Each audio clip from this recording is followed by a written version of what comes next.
Today, even with its detractors, petroleum and particularly oil and natural gas continue to raise billions of people around the world out of extreme poverty by providing consistent and cost-effective fuel for cleaning water, cooking, and transportation, not to mention the power needed to mechanize whatever energy transition comes next. Mining, refining, shipping, assemblance, and the transportation of minerals and materials needed for all major energy-generating technologies are only possible because of the availability and reliability of petroleum-based fuels. The history of oil and natural gas, our quality of life engine for the world, continues with discoveries in Pennsylvania by Colonel Drake in 1859, in East Texas with the Spindletop discovery in 1901, and in the Permian Basin's Mitchell County with the W.H. Abrams in 1920. However, quite possibly the most important discovery to the state of Texas and to the world for a variety of reasons was made in Reagan County, southeast of Midland, on May 28, 1923. Although it wasn't the first commercially producing well in the Permian Basin, the Santa Rita No. 1, named after the patron saint of the impossible, was the first well to give the world a glimpse of the potential of the Permian Basin, a region that today produces over 5 million barrels of oil a day, accounts for more than 40% of total oil production in the United States, and if it were its own nation, would be the fourth largest oil-producing country in the world. We celebrate the 100-year anniversary of the Santa Rita No. 1 at this year's Permian Basin Petroleum Association annual meeting, hosted at the Permian Basin Petroleum Museum and the Petroleum Club of Midland, not only for being the well that launched the Permian Basin, but for what its production and the production from the thousands of wells in the Permian Basin to follow it have meant to humanity. These great gains did not come without boldness, tenacity, ingenuity, and a bit of luck.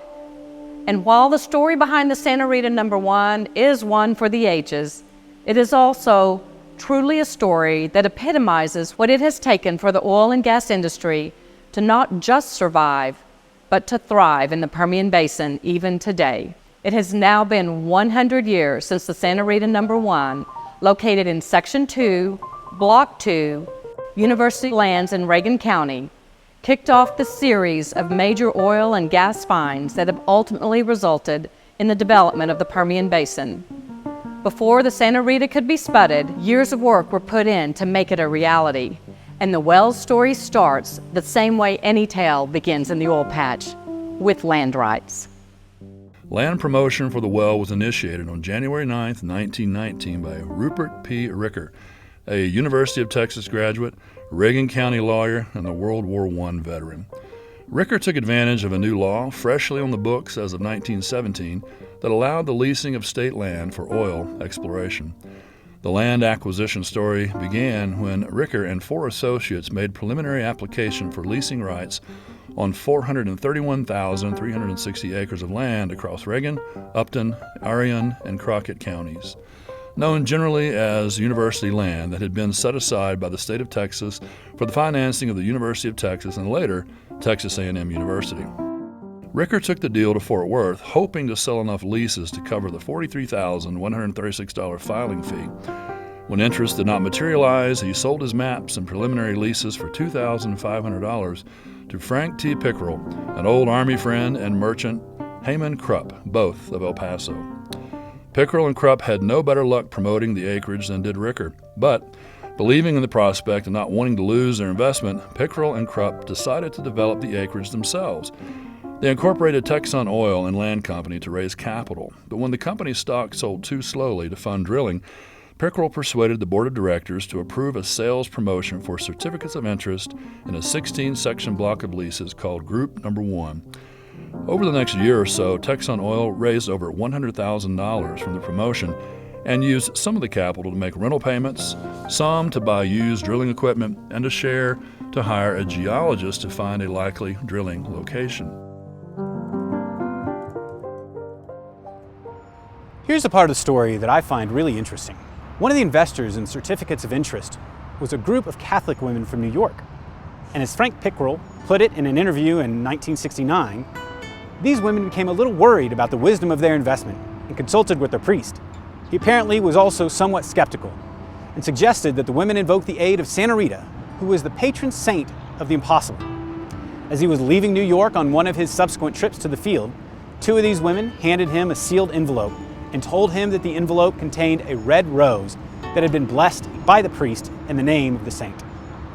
The women asked him to take the rose back to Texas, to climb to the top of the derrick and scatter the rose petals, which by then were dry, over the rig, and to say, "I hereby christen thee Santa Rita."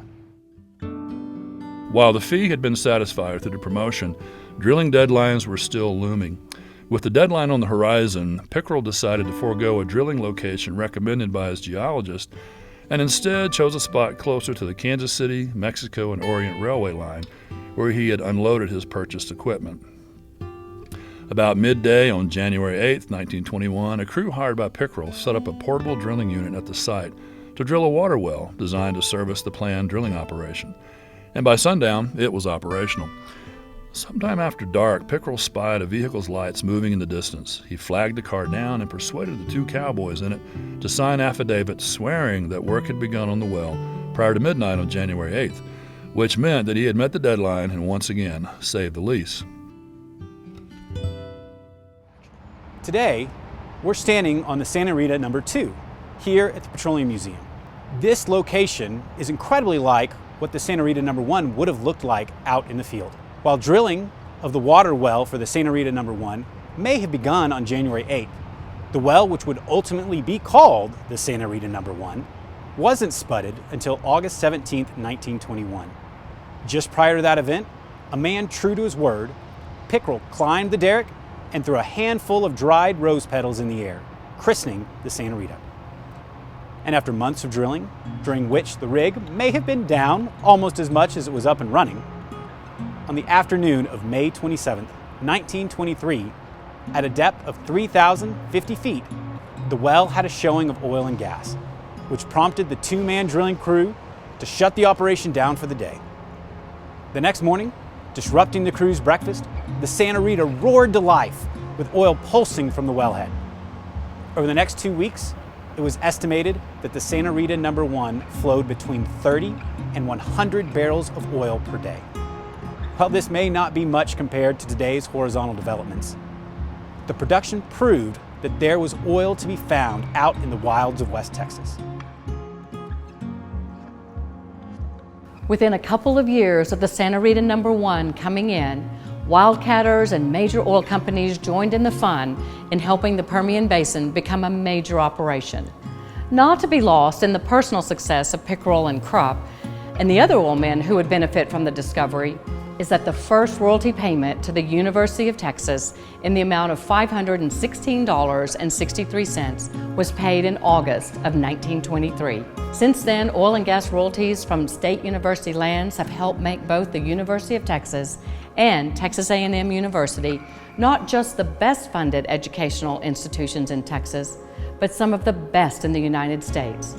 While the Santa Rita No. 1 was plugged in 1990 after 67 years of service, other assets on university land still produce today, and together, the development of these assets have resulted in billions of dollars in royalties and fees being paid to the University of Texas and Texas A&M University systems.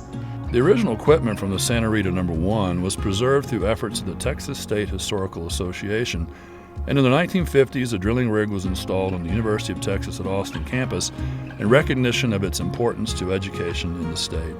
In 2022 alone, the more than 10,000 producing oil and gas wells on university lands helped generate over $2 billion in revenue for mineral development for the Permanent University Fund for the state of Texas. And since 1923, over $10.7 billion in oil and gas revenue has been generated on PUF lands, with this revenue going to benefit over 21 universities and state agencies in the University of Texas and Texas A&M University systems. Oil and gas production, started by the Santa Rita No. 1, has helped provide educational opportunities to multiple generations of Texans. With still more than 350 million barrels of equivalent improved reserves yet to be developed on university lands, Texans will continue to benefit for generations to come. For the 100-year anniversary of the Santa Rita No. 1, we celebrate the benefits to our state of production from this well and others on the university land system, and what that production has meant for so many in the state. We also celebrate the beginning of a journey for the most prolific energy-producing basin in North America, if not the world. And with billions of proven reserves still waiting to be developed in the greater Permian Basin, we look forward to what opportunities and wonders await.